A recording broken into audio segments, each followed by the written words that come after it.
10-year note yields close out the week nudging higher on Friday, going out at 431 today. That's up 4 basis points on the session.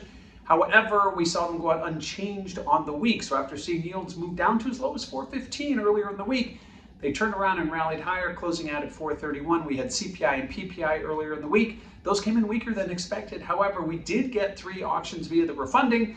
Those showed that indirect bids, i.e. the foreign central bank demand, is waning quite a bit. And we saw yields rallying after those auctions. Again, closing higher today at 431, but unchanged on the week.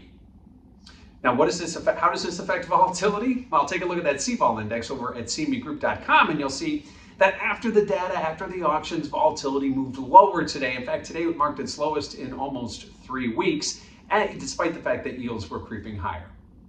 Lastly, let's talk about what we have next week. Next week, we get retail sales. We get 2 more auctions. We get a 20-year auction plus a 10-year note tips auction.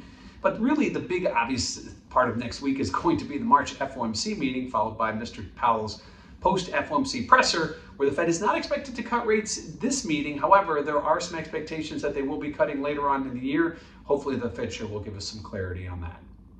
So after we get through inflation and auctions, 10-year note yields close out the week roughly unchanged at 431. Ahead of next week's retail sales, 2 auctions, a 20-year and a 10-year note tips, as well as March FOMC, followed by the Fed chair's press conference.